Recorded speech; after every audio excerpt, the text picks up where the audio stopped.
Welcome everyone to another Hack the Box South Africa meetup. I hope everyone had a great long weekend and you all are ready for some SQL injection, because that's what we're going to be doing tonight. I'm going to jump straight into the presentation, and I'm just double checking that I'm not on mute again like last time, and it looks good. So the agenda for this evening is we're going to be going through some SQL injection theory. I'm going to try and keep it short. There's actually a lot to talk about, but I'm just going to go over it and give you guys some additional resources to look up afterwards. And then we're going to be going onto Discord for a peer hacking session on the Hack the Box labs. So I hope you all are looking forward to that. Some quick notes. Please ask any questions on YouTube, not on Discord. You can ask on Discord as well, but I'll be looking at the YouTube questions after every section in the presentation and be answering from there.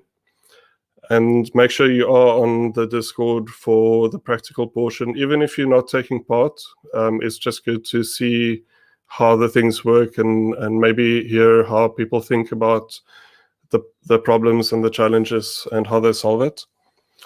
If anyone still needs a Hack the Box account or needs help with virtual machine setup or just wants some tips or things, just make sure you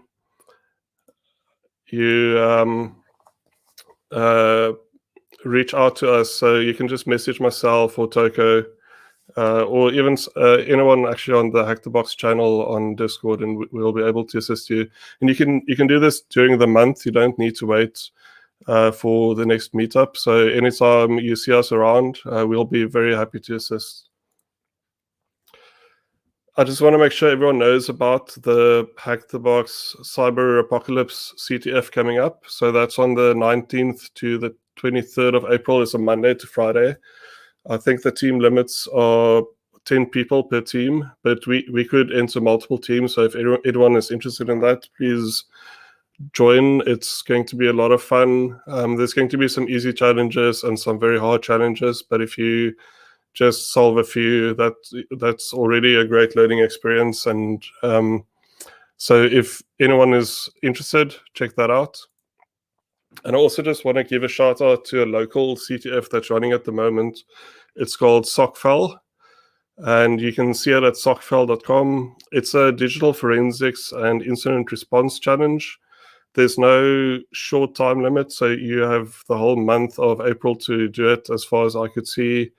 So it's not a offensive hacking CTF like the ones we usually do, but it's more trying to see how the hacker got in, what tools they used, and actually figuring out how to prevent things like that. So it's more on the preventative side, but it's also really fun, and it's a locally developed CTF, so I think we should support it. Right, let's get into SQL injection. So to understand SQL injection, we need to have an understanding of databases. And these days, there are quite a lot of different options when it gets to databases. In the old days, it was mostly relational databases using SQL. But these days, you have a lot of options in-memory databases and document databases and all sorts of different cloud services to fit very interesting edge cases. And the old school relational databases don't, in some instances, scale as easily as some of these new ones. So there's been a shift to some of these new ones, but we're going to be focusing on relational databases that use SQL language to communicate to them. So as a user of a website or a application, you are talking directly to the application layer, and the application is on your behalf talking to a database through some communication channel like SQL for relational databases or something else for other database types. And a database could be as simple as a file or some sort of a document store. But like I said, we're talking about SQL databases in this presentation. I just want to show you what a typical SQL server looks like. So here's a view of Microsoft SQL Server through Microsoft SQL Server Management Studio. And I'm just looking at the products table and selecting the top 1,000 records from this. This is all dummy data, so I'm not exposing anything. But it typically looks like an Excel spreadsheet or something. And it's called relational databases because there's a number of these tables, and they're all related to each other. So you might have a customer, and the customer has got a few addresses, and then this customer has got a few orders as well. So you can see there's a customer ID on each order. And then there's also a shipping address and a billing address. So you can see there's links back to the address table, and that's why there's two of them. And I'm not going to go through this whole data model, but this is typically how relational databases are set up. So it's all data relates to others in some way, and you can join them and get something like the products this customer ordered during the last year and do some analysis on that and so on. So that's just a quick view of what a SQL database would look like, and specifically Microsoft, but most of the SQL databases are very similar. So now that we've looked at that, we want to have a look at what could go wrong. What type of issues can you run into with SQL injection specifically? And I'm going to tell you about an actual application I tested at our office. So this is a lunch ordering application. We've got a kitchen facility at our office where we've got some people who make really great lunches. We can order salads or sandwiches or toasted sandwiches or sometimes burgers and cold meat platters and all sorts of things. So it's really great. But it's as the office grew and the staff complement grew, it became a bit of a issue to manage all of this. So one of the developers built a lunch ordering app, and it was one of the newer developers who wanted to build something and get some feedback. So they built this lunch ordering application where people can order their lunches for the day, and the list of orders goes to the kitchen. They prepare your meals, and you get a nice plate with your name on it. And at the end of the month, the admin staff could actually print out your invoice for the month, and you can sign it, and it gets deducted from your salary. So it's really great. It's a nice internal tool that we actually use every day, but it's cloud hosted, so it's publicly accessible. I'm not going to give you the name of the app, but I'm just going to show you what went wrong with this application. So I first tried to sign up with a generated password, so a nice long randomly generated password, and the system said, no, your password is too long. And then I already knew that, okay, something is up here, because if your password is too long, it usually means the password isn't getting hashed properly. It's probably getting saved in plain text, and there isn't enough space for the number of characters you picked for your password. So then I thought, okay, let me see what's going on. And I just did a single quote, and I submitted that as my username, same as the password, and then I got a database error. So I'm just going to show you why that happens. So if I'm logging into a website, it's usually doing something like this. It's saying, here's the username the user passes in, and it's going to try and get the customer ID, their password hash, and their password salt. And then, so the user also passes in the password, obviously. So what's going to happen is with this data that comes back, the user's password will be hashed in the same way with the same salt, and then it will be compared with the actual hash on the database to see if it matches. And if it matches, then the user entered the right password. But what if the user only enters a single quote? Well, what happens then? That's when you get SQL injection if this input isn't handled properly by the developer. So that's when you get this error saying unclosed quotation mark after the character string and incorrect syntax near those single quotes. And that's exactly what this error says. And what's interesting about it is usually if there's a database error, you'll just get something that says there's a database error, contact someone. But the fact that it actually gave me the actual SQL error from the database was interesting because I could actually exploit that. So this is what I did. I realized that, well, I could throw a custom error in the database and actually get that message out. So I did so in SQL Server, you can say raise error and some message, and then that message actually came out from the database again. So just to show you how that works, so I basically said, well, that's from the application. I can't do anything about that, but I just want to do a raise error and some test information here. And I usually say level 16 because that's how you raise a critical error in SQL Server. And then you get this data out. Now I'm sending data in and getting data out, so it's not very useful, but remember I can put anything in here. Actually, I can select some data from the database and put it into the error.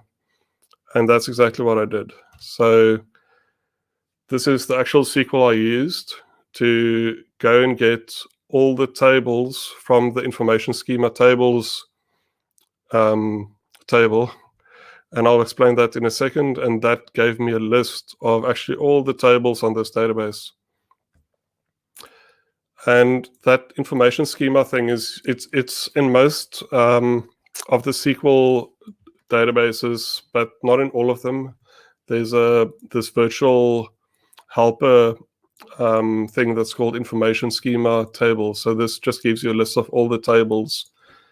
And you could say, I want the table name. And that gives you a lot of records with all the table names. But the problem is for getting information out like this, I needed all of that to be in a single record, not in 17 different records. So what I did is I said string aggregate, which just actually combines all of them, and I want to have them comma separated. So then you can get all the tables on the database in a nice single record string, and then exfiltrate that. So that's exactly what this SQL does. So when I saw this list of tables, I thought, well, users is probably the interesting one because that's where the passwords would be, I think. And I did something similar. So there's like the information schema tables. There's something called information schema columns. And this is where you can get all the columns for all the tables on the database. So that's basically what I did. I said, well, I just want all the columns for the table users. And this gave me the user ID, username, email address, VB password, which I guess is the password, and date last updated. And this is sort of a old school type of way of naming your variables, but we're still using it in some of our software. So this I actually means user ID is an integer. S means the username is a string. S means email address is a string. I had no idea what VB was. And then date last updated is a date. So now instead of going to this information schema, I can go to this actual table and select those specific columns from the database. So here I actually got all of the usernames from the users table. So I'm not going to show you all of the names because they are my actual co-workers, but you can see mine at the end, that col M, that's me. So I did the same trick where I just said aggregate all of the usernames in a single record and then throw an error with that text in it, and I could get all of this out on the login screen without logging into the application. And then I did the same thing with that VB password column, and I looked at this output and did some research and Googling to see what's going on here, because this doesn't look like a normal hash. And I already suspected that the passwords aren't hashed because a very long password actually caused the application to error saying my password is too long at a database level. So when I try to save my password in the database, it says, no, my password is too long for the password column on the database. And I realized that this is a thing that's provided by SQL Server, the Microsoft one, where you can actually encrypt data with a passphrase, but it actually uses a certificate on the SQL Server. So I thought, okay, so if I wanted to get these passwords out, I would need to actually decrypt them on the database and exfiltrate, but I need this passphrase. And while I was doing this, I also noticed that there was a function on the database called login user, which is not actually a function. It's actually called a stored procedure. So the developer who built this is actually a really good SQL developer, but he's quite new to C# and web application programming, and is trying to upskill and get into web and C# programming, and he's actually doing quite well, except for he didn't know how to sanitize his SQL input. And I looked at this function, and I knew that some of the SQL developers at our company really like to make stored procedures. So I thought maybe if this login user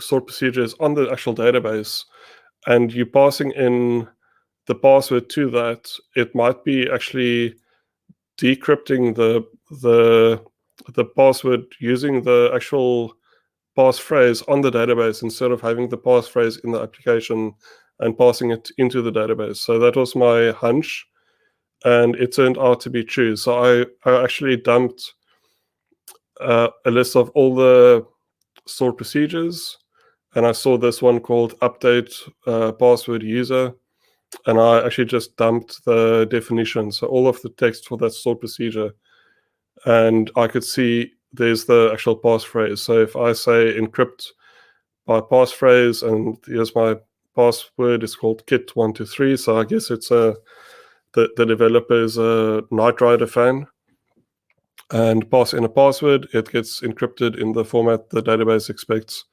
So I just needed to call decrypt by passphrase with that and the password on the database. So that's exactly what I did. On the login screen, this was my final payload where I said, create me an aggregate string of all of the decrypted passwords, decrypt all of the passwords on the database with kit123, and throw an error to give that back to me. And I got all of these hex encoded strings back, which I just decrypted or decoded in a simple Python script. So I'm not going to show you all of my co-workers' passwords, but my test password was just 4 A's, just just to see, because I wanted to see what the size difference would be for a very short password and a very long password, which actually took me off that these things were actually encrypted and not hashed properly. So that's an example of SQL injection in the real world. I think better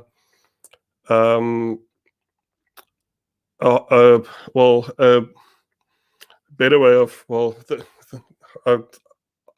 I don't want to be nasty, but you definitely want to hash passwords. So do a one-way hash of these passwords and never encrypt passwords or store them in clear text on the database.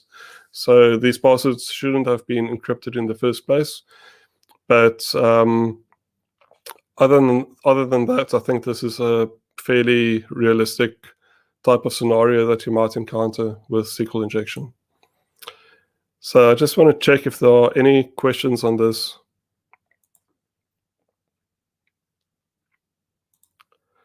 Yeah, so Megalodon mentions you really shouldn't have permission to read the stored procs. That's very true. So I would actually say if you're going to be writing an application with a lot of stored procs on the database, you should actually not give the application access to the tables and just to the stored procs. So then everything should go through stored procs, not the database user shouldn't have rights to do create tables and all sorts of things. So that's definitely true. I think that's what we had to do. Yeah, so raise error is forcing MS SQL to do error-based SQL. So this isn't actually error-based SQL injection. Error-based SQL injection usually gives you just the fact that there is an error or there's no error. So it's more like a Boolean type of injection. But the interesting thing here is that the actual error from SQL Server was being passed back to the front end. So that's definitely not a good practice. You should never do that. You might log that in a back end logging for the developers, and then on the front end you just say something went wrong. And it's actually quite difficult to do what this developer did. He specifically mapped the SQL error into a C# exception to give it to the front end. So that's it's the first time I've actually seen it happen, but it was quite interesting. I've never actually exfiltrated SQL except like SQL data with a raise error before, so that was quite fun. I just want to check if there's any other questions. Yeah, it doesn't look like it. I see Clip just mentioned codename free lunch. When I spoke to the developer, I said, well, I could right now change everyone's lunch orders and cause absolute chaos. And he we had a good chuckle about that. But the problem with something like this is it was public. It had real employee names and passwords in there. So someone could have actually exfiltrated those and tried them as domain passwords or maybe Jira passwords or source control passwords. So it might have been the case that those passwords were being reused. So it's not just about the lunch application, it's about entry point into an organization. And that's sometimes how these things happen, is your main systems are secure, but someone publishes something on the edge somewhere that lets someone in. And I think that's all the questions so far. So I'm going to continue. So there are quite a few techniques. So once you've identified SQL injection, and even during identifying them, you would use some of these. So you could do unions, which I'll show in a minute. Stacked queries is actually what I used. So I basically just want to see if I can see it. So I basically said this is the query from the application, and then I said semicolon, and then I said do another query. So that's called a stacked query. So I could actually have done something like update database or done something afterwards. So sometimes you can't do a stacked query, and by stacked query I mean having multiple queries just separated by semicolons, but sometimes you can. So that's stacked queries. You can also do inline queries sometimes. So inline queries is when you say, well, where email address equals, and then you can say select, and so inside this actual equals, you can do another query to do additional stuff, or you can do updates, or you can maybe even do an exec and run dynamic SQL in execute statement on the server. So it depends on what's enabled on the server and how the code is actually executing your SQL or the program SQL to what you can do with it.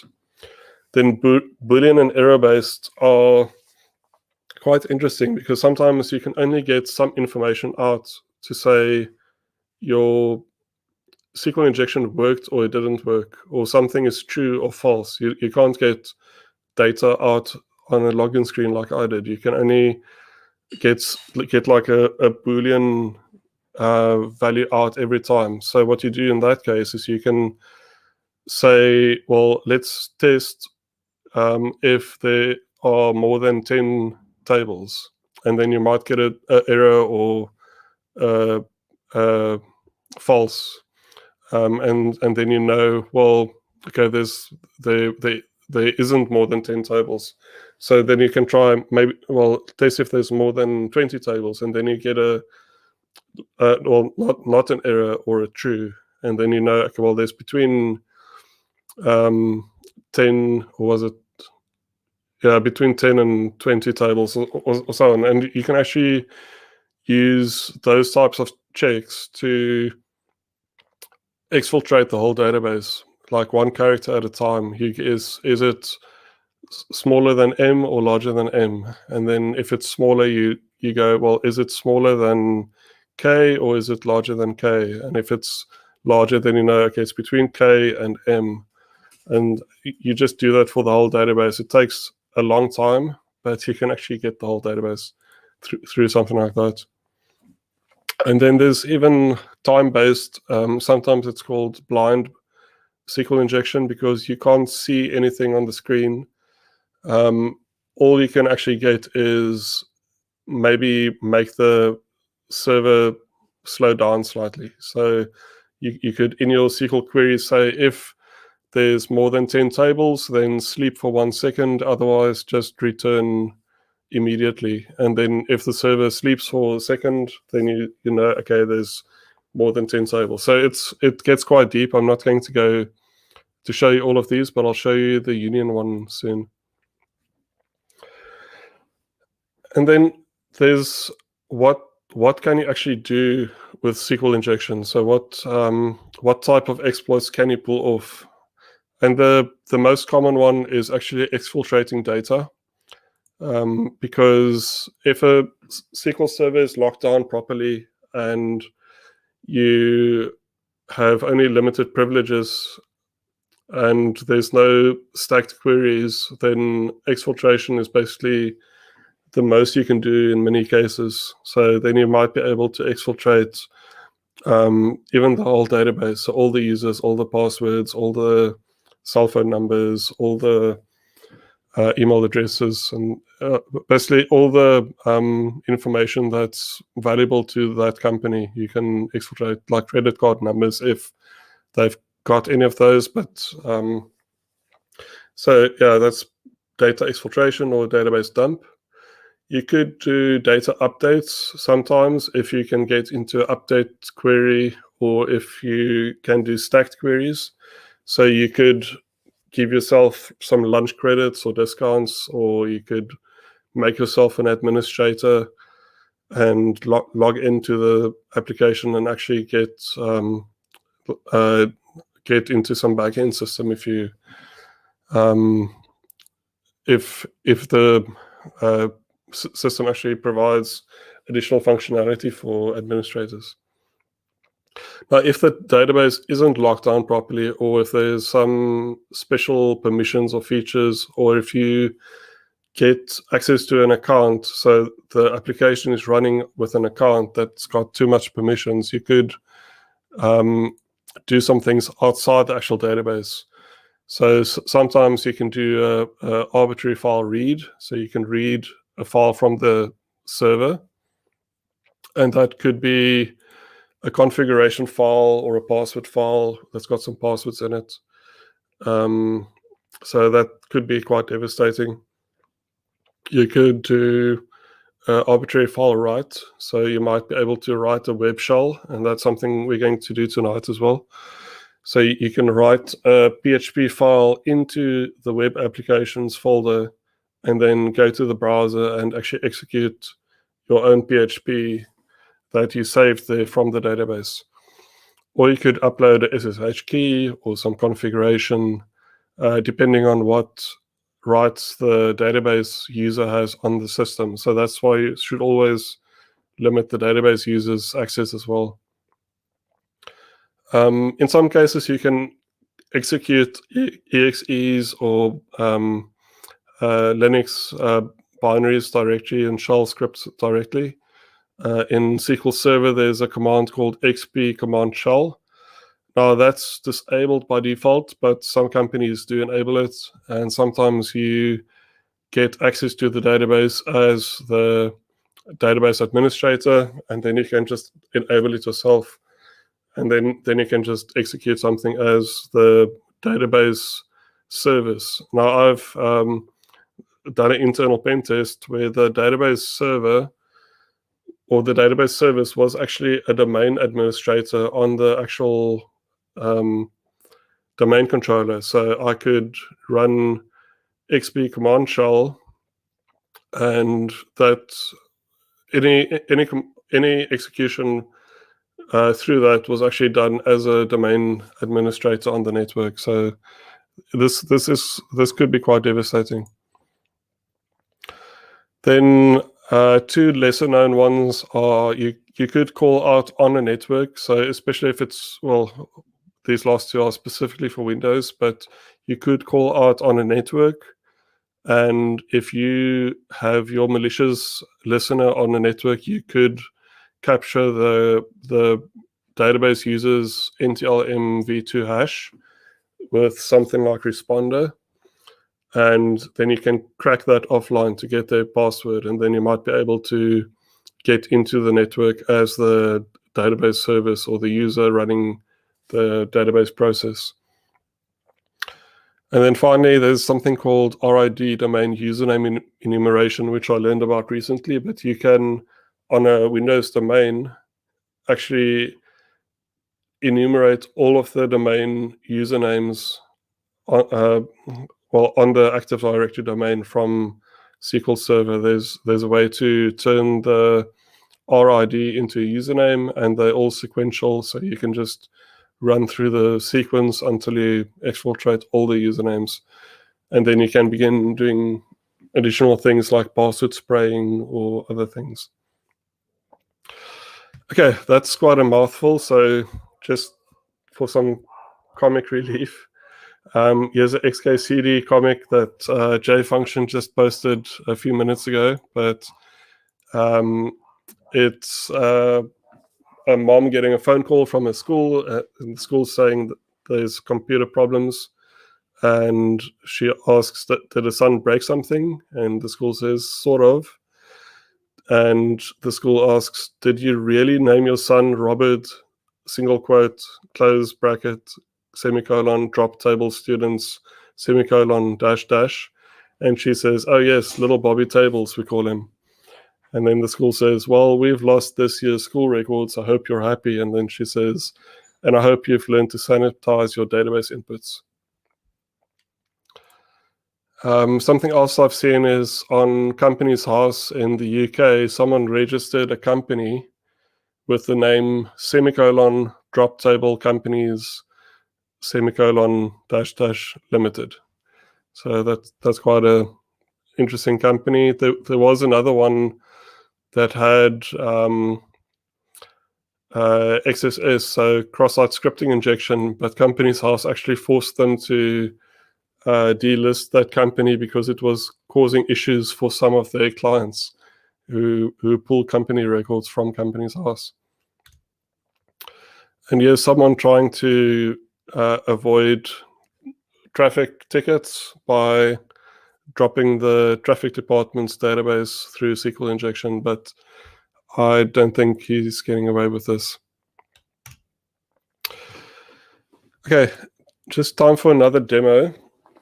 There's a tool called SQL Map, which is really great. It does a really good job at finding all sorts of SQL injections, but often, especially on Hack the Box, they create scenarios that SQL Map actually won't find. So it's useful in the real world, and especially if there's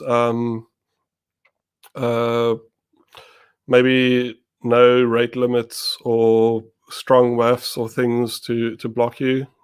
But it's a really impressive tool. It supports all of these different database types, database engines. I think all of them are running SQL or have like the SQL language support, and it supports all of those types. So Boolean-based blind, time-based blind, error-based union, stacked, and so forth.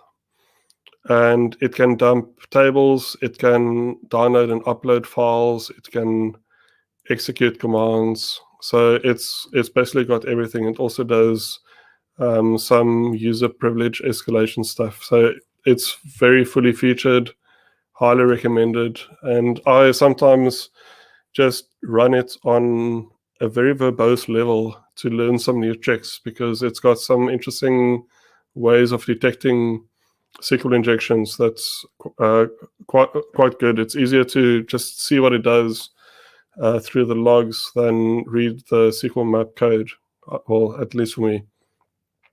So I want to show you one of these, one example of using SQL map. And I'm actually going to go away from Hack the Box because, like I said, the challenges are usually not very SQL map friendly. I'm looking at one from Hacker 101. So this is a long-running CTF by HackerOne. This is really where I started with CTF, so I highly recommend it. So we're going to look at Micro CMS version 2. And I think it takes a second just to spin up a Docker container. And now I can create a test page, and it asks for a username and password. So let's try admin. Admin doesn't work. Let's try a single quote. And then I get an error saying you have an error in your SQL syntax. So this is usually a dead giveaway that there's a SQL injection issue. But it's not always this easy to find it, obviously. Now with SQL map, I can just go SQL map. This is the URL. I think I need to say data. And the data for this, I think, is username and password. I think that's what goes in. So let's say username equals something, and I don't even have to fill in something. SQL map will try and figure it out. And password equals something. And we know this is DB management system. So MySQL, this actually says MariaDB, but MySQL is pretty much the same. I think MariaDB is a fork of MySQL. And just want to see what else they give us. So they say select password from admins. So we actually just want the admins table. So we can say dump the admins table, and I think you say dump and batch. I've learned all of these commands, but you need to spend some time with SQL map to learn them. And I think we should be good. So let me try that.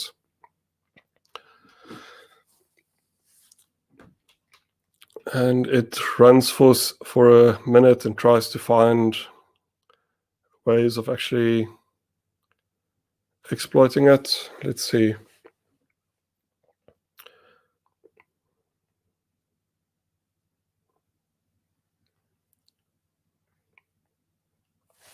Yeah, I see Toko is mentioning he prefers catching the request. So let me show you that as well. So I could use burp and just say run through burp. So burp is just a web proxy. And then I can say just try admin, and then actually get that. Why did this not work?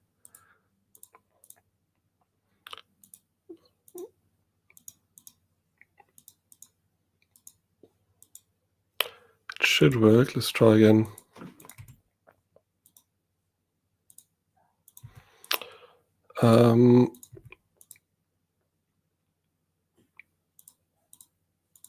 Okay, no, never mind. I'm not going to try and debug this now.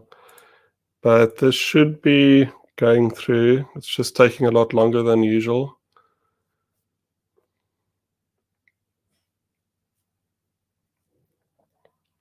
I think this machine is local and this server is in the US, so it's usually a bit faster if you have a cloud server doing this. Just want to see. So I'm getting a lot of comments about my burp not working. So let's see if I can get it working while we're waiting.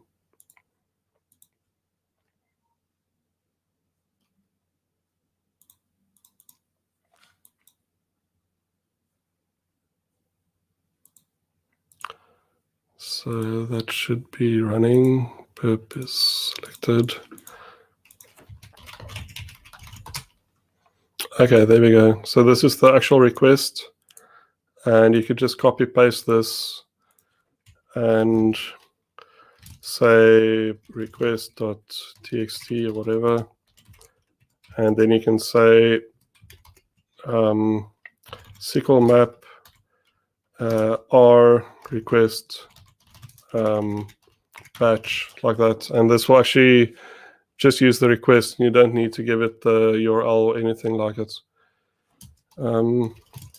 Not sure why this is taking so long. So let's try upping the threads. dbms MySQL.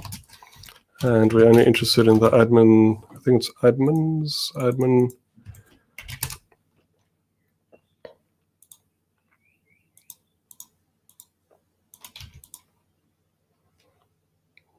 Admins table.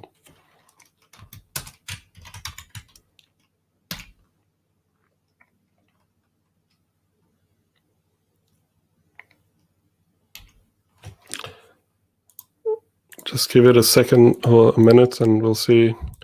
I actually do have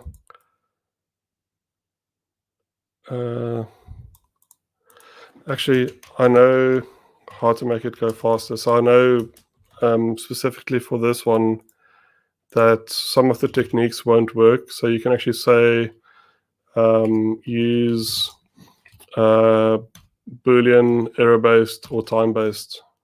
So I know that the union isn't going to work for that, and I know that subqueries won't work either. So I think this should make it go a bit faster.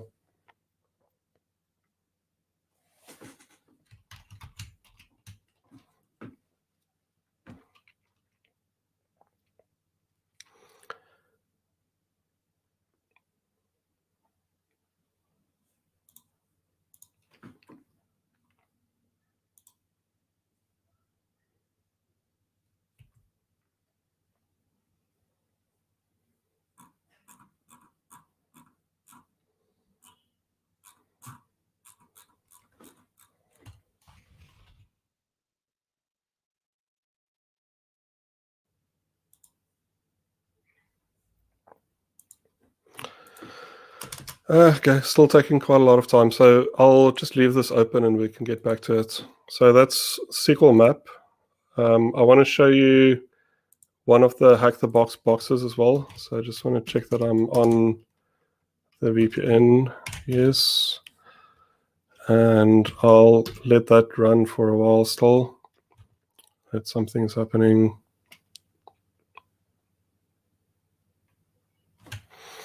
So while that goes, I just want to see if I can get onto this box on Hack the Box. Okay, so here's another box on Hack the Box that we're going to look at. So this one is actually doable with SQL Map as well, but the problem is they've got a rate limiter. So if you don't tell it exactly what to do, it bans you for 90 seconds at a time, and that you spend a lot of time just having problems with that. I think this box is now busy resetting. Okay, well, at least our other one actually finished. So you can see this is the SQL map output, and it actually retrieved the name of the database called level 2, and the columns for the admins table is ID, which is an int 11, and username, which is a string basically up to 256 characters, and passwords, which is a string.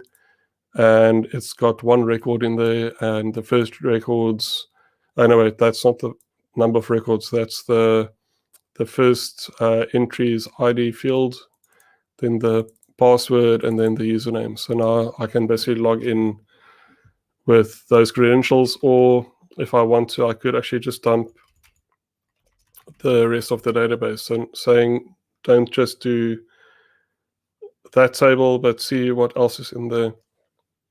So we've already got admins, but it also sees there's a table called pages. So it's busy getting the pages table, and it's getting all of this through the web interface. So SQL Map isn't talking to the database, it's talking to the website and using SQL Injection to actually dump the database. So now we've got another 2 tables, I think. Well, no, not just tables, just pages. So we've got another table. So we've got admins and pages. And in this pages table, you can see there's a flag, and this flag is generated per user, so you can't use mine, so it's fine if I show it to you. Okay, so let's see if this server is up and running. There we go. Okay, so here's a website that's also got SQL injection, and you can see it by actually changing this parameter. And if you say 2 minus 1, you'll see you ending up at this the first one. So if you say 3 minus 1, you get the same thing. If you try 1 plus 1, that doesn't work because a plus in a URL gets replaced as a space, but you could probably double URL encode the plus and then it would work. But you could do 55 minus 45 and 54, and you'll still get to number 1. But if you try 55, it's going to say nothing is there. So what this is doing behind the scenes is there's something like this where it's saying get some fields from a table, and in our case I'm just using a product table, which is obviously different for this website, and we control this bit over here. So everything above that's the application. We can only pass in something like 712 or maybe 714 minus 2. So you can see we still get the same record. But we can also do all sorts of SQL injection at this point. So one of the things I usually do with this is I go order by, and you can then order by like the product name. So if there's only one, it doesn't really help. But let's say we don't, just for example's sake, let's say there's no product ID. So now it's going to order by the product name, or if we want to order by the standard cost. So that's going to go from small to big. But the nice thing about the order by is you can do it without knowing the column name. You can say, I want to order by column 2. So now it's also ordering by name, or you can say order by column 6, and now it's ordering by standard cost. But as soon as you go order by column 12, it says there is no column 12. So that's the way I like to figure out how many columns there are when I'm doing this type of exploitation. So I would go 1 and then order by 1, because I know that should work. But if I go order by 8, well, there isn't 8 columns, so it's an error. If I go order by 6, it works. So there's at least 6 columns. If I go 7, there's 7. So there isn't 8, there's 7 at least. So there's definitely 7 columns in here. So now that we know there's 7 columns in this table where it's getting this record, we can use that union injection, which I spoke about earlier. So we might have product number 712, but we're actually not interested in product information. We want user passwords. So we can say union select, and for the first thing I do is I just add a bunch of nulls. So we need to have the same number of columns. So in this case, there's 1, 2, 3, 4, 5, 6, 7, 8, 9, 10. So 1, 2, 3, 4, 5. So I'll just copy that. And then you can see that that worked. If I don't have the same number, it's going to error. So the numbers in the union need to be the same. That's why I went through this whole exercise of getting the number of columns. And so now we're getting 2 records, which is what union does. But we want to say then from customers, I think this is sales LT customers. And we could get, instead of the name column, we could say password hash. What is the column for passwords? I can't remember. I think it's password hash or something. Yeah, password hash. We also would like the password salt, so that's quite nice. So now we could do this.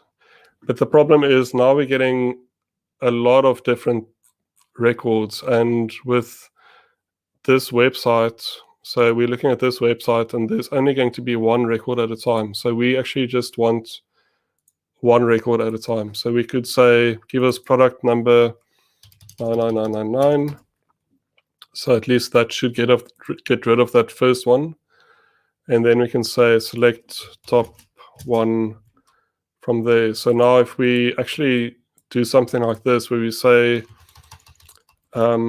give us a product ID that we don't know doesn't exist, and then some information we're interested in, then we should be able to get some information out. So let's have a look at that. So 1, 2, 3, 4, 5, 6, 7. I just want to get 7 exactly for this this website. So I want to say union select and a bunch of nulls, and let's say from information schema, I think that's right, tables, and maybe get a table name in there. And I just want to see that that still works with this 1, but then we change it to 99. And then we get, well, there's this word room, which is probably the name of the table. What we could do is, so like SQL Server has that string aggregate function, but we can do group concat in MySQL. So then we can get all the actual database tables on this database. But these are not just for the database we're looking at. This is for all the actual tables on this database, on this database server, including system databases. And we're not that interested in those. I think I can't remember how to just get it for the current schema. Oh wait, I guess I can guess. So there's something called table schema. And that's not what I wanted to do. Let's try it again, table schema. So this database name is hotel. So let's do that and then say where table schema equals hotel. Then this should give us all the tables on the hotel database. And we see there's only room, and we know that room is not that interesting. So we could actually dump this database, but there's nothing actually interesting in it. So that's not what we actually want to do. But now we could begin trying different things like reading files and writing files. And I've already done this, so I know the answer is writing a file. So we can say, how do I do it again? Into art file. I think that's in SQL. MySQL, you say into art file, and we want to try and write to var www HTML, and then say yolo.txt. And if that worked, it means we actually wrote into this root folder, and that's exactly what we did. So there's the room value, but we're not interested in getting room in there. We actually want some PHP, I guess. So we can say PHP, and we don't need this from bit at all.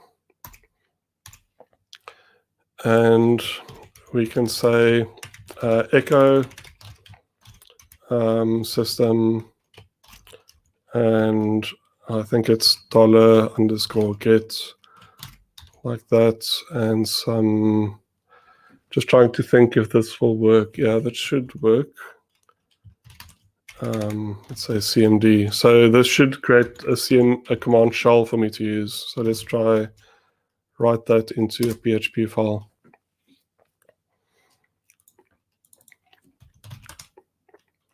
And it doesn't work. So let's try. Oh, wait, this is why I was wondering about it. So this needs to be a string. So I need to have quotes around it. I guess that needs to be either scraped, or I think it should work if I do double quotes. So let's see if this works. Okay, so now we are cooking with gas, and we can do command equals ID, and then we get actual command execution on the machine. So this is the ID command. We can check what files are in this folder. So here's all the files in the folder. We can get the passwords file, so etc passwords, and so on. So now we've got command execution, and we could have probably uploaded a Weebly shell, or we can just do any type of shell at this point. Okay, so that's Jarvis and SQL map. So just before we go into the practical session where we hack together on some of the lab boxes, I'm going to just briefly touch on what developers should be doing to mitigate this type of issue. So this in the top right is what you shouldn't do, is you just concatenate text. So you say username equals, and then you just say plus username, and then password equals, and plus the actual password coming from the user. That's what you don't do.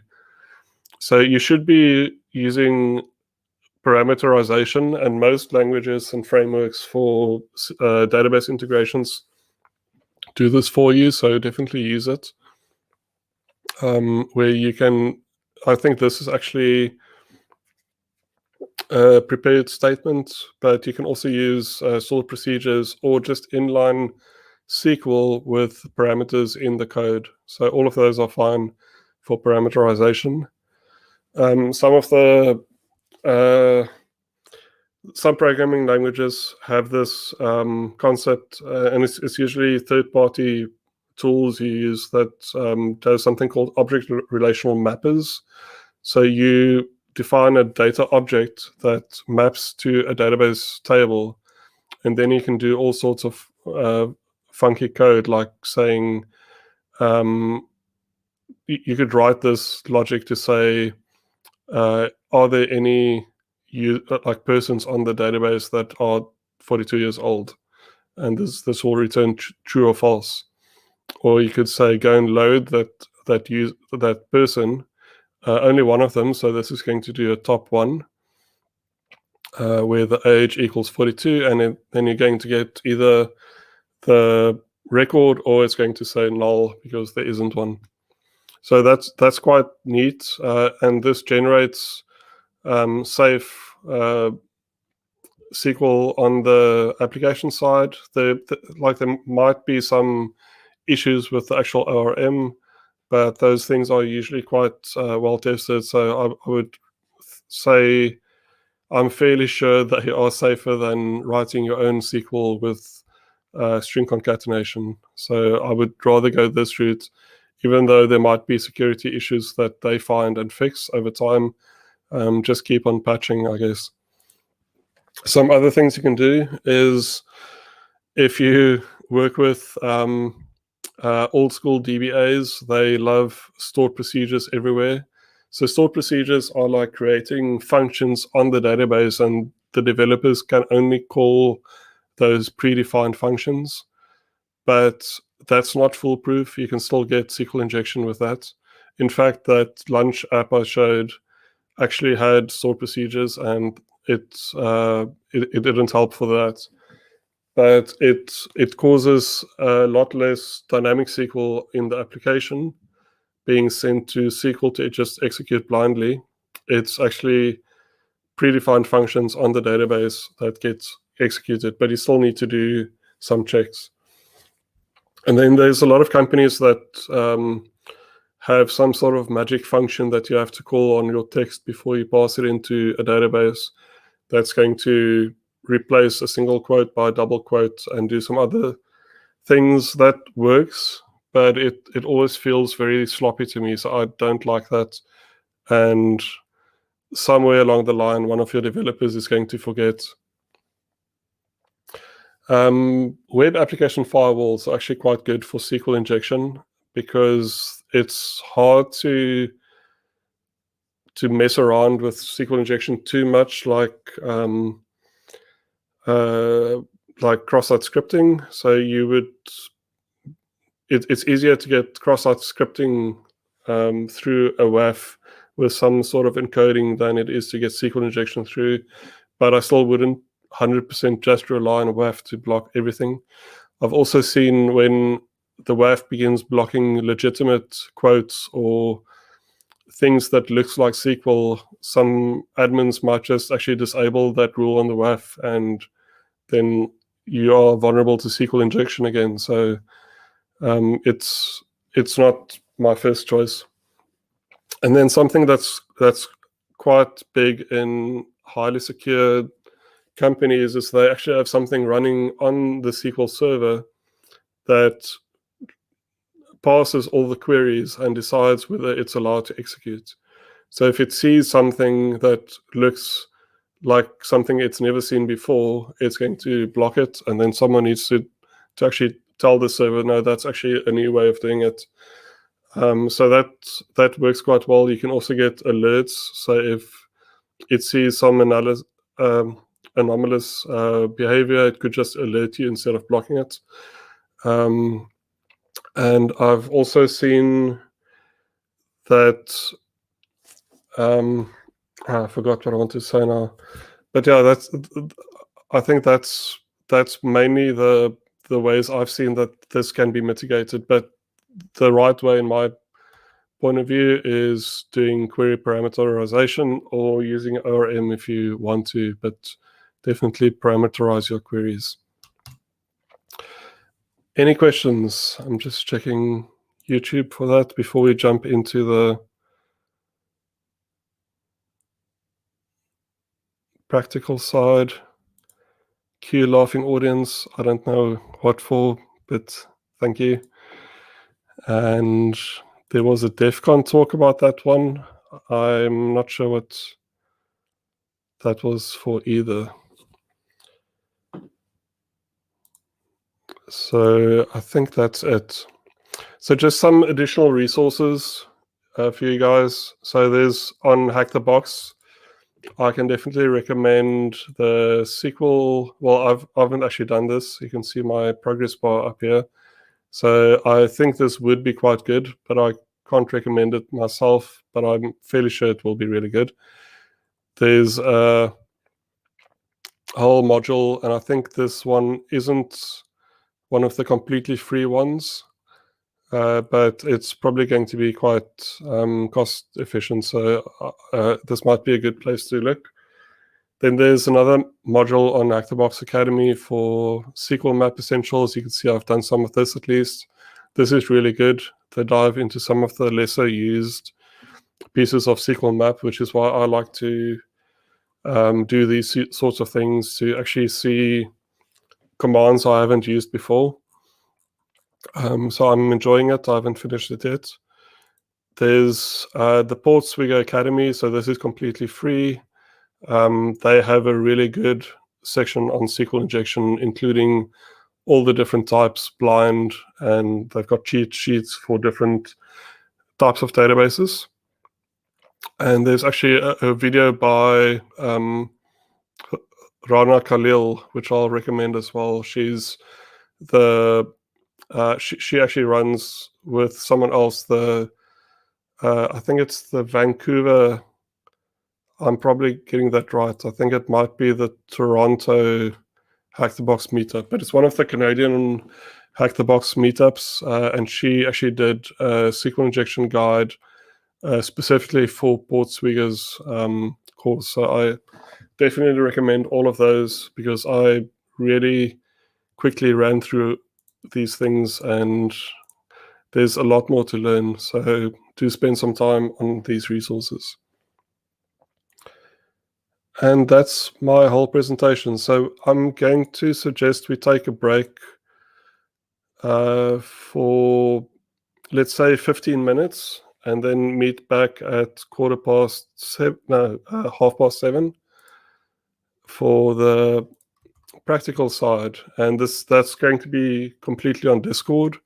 So the YouTube part of this presentation is over. We're going to be on Discord and we're going to be looking at Jarvis. So it's that one I showed you. So you could try it yourself. And then there's going to be two other ones which are quite interesting. We need to do a network request and a voice to text SQL injection, which is very unique from my experience. So I hope everyone enjoyed that, and I'll see you guys in 15 minutes or so.